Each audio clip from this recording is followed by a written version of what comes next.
Ever since the Sauber of Felipe Massa passed Jenson Button into turn 1 at the very first Chinese Grand Prix in 2004, Shanghai has consistently provided close racing and extraordinary memories. It's where Lewis Hamilton effectively lost the title in his rookie year, and it's where Nico Rosberg claimed Mercedes' first win of the modern era in 2012. We start a lap here at Shanghai with the long, difficult right-handers of turns 1 and 2, the first of 16 corners that make up this 3.3-mile circuit. The incredibly long back straight provides the best passing opportunity of the lap, with speeds in excess of 200 miles per hour before the braking zone of turn 14. Joining me once again to take you through this race is the effervescent Anthony Davidson, and I'm very much looking forward to it getting underway. You raced here, of course, didn't you, back in your Super Aguri days in that infamous Chinese Grand Prix of 2007? Yeah, that's right. I didn't last that long, though, unfortunately. Qualifying had gone pretty well, but my brakes failed quite early in the race, around lap 10 or 11, something like that. And of course, back in 2004, I was the very first Formula 1 driver to complete a lap of this circuit. Just thought I'd mention that for you, Crofty. You like a good stat. It's a fairly tough circuit on the brakes here, though. You know, there's that long back straight down into turn 14, and then you've got turns 6 and 11. They're quite heavy as well. On top of that, managing your front tyre wear is always a challenge around here, so there's a lot to keep in mind during the Grand Prix. We're almost ready to go then, and this is what the starting grid looks like for today's race. Charles lines up on pole position, and it's Lewis Hamilton alongside. Looking down the rest of the grid, we have Raikkonen, Ricciardo, Sebastian Vettel and Verstappen, Hülkenberg, Perez, Sainz and Kevin Magnussen, Alonso, Leclerc, Romain Grosjean and Van Dorn, Ocon, Gasly, Marcus Ericsson and Brendan Hartley. Sirotkin and Lance Stroll rounds off the grid. Now it's almost time to lights out, so let's go down to the track. After the points finish last race, let's aim to keep the momentum going.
Start was okay, now stay alert for threats around you.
race so far.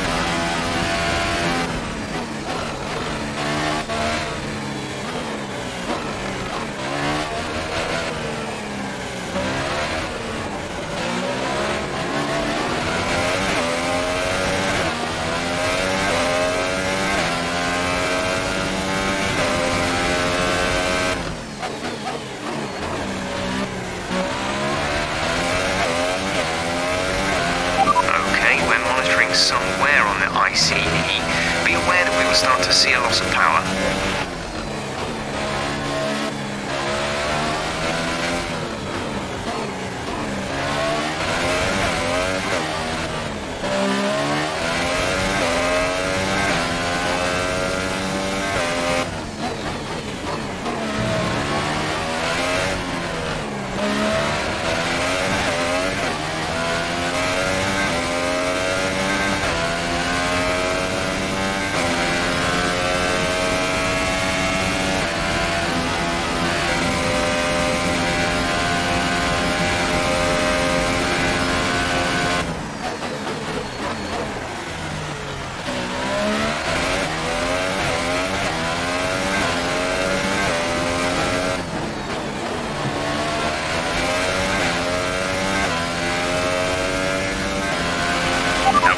This lap of the race. Keep this up.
Engine is looking a little worn. Power output will be less than optimal.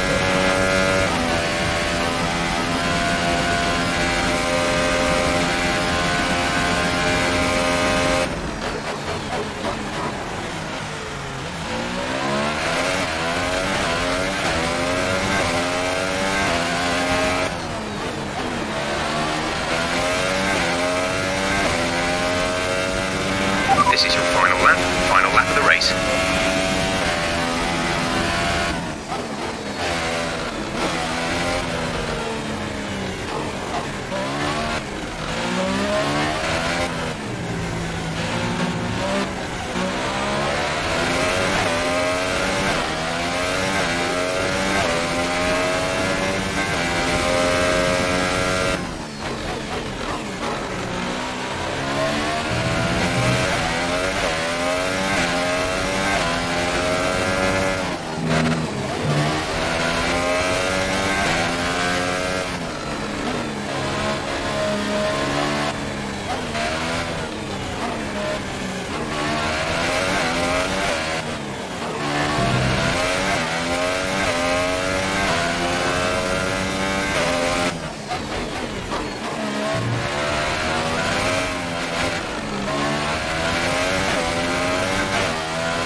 That's 3 wins in a row. Unbelievable work.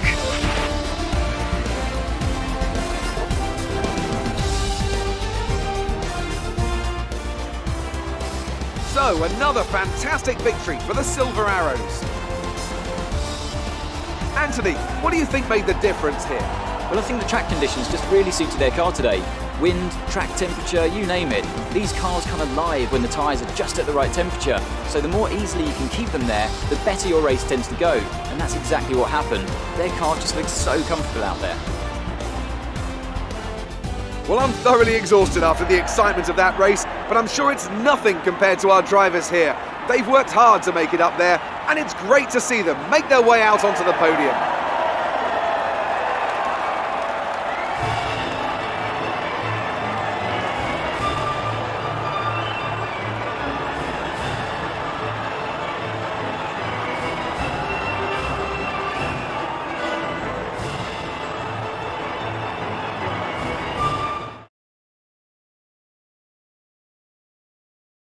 And now let's take a look at the driver's standings. Shah increases their championship lead.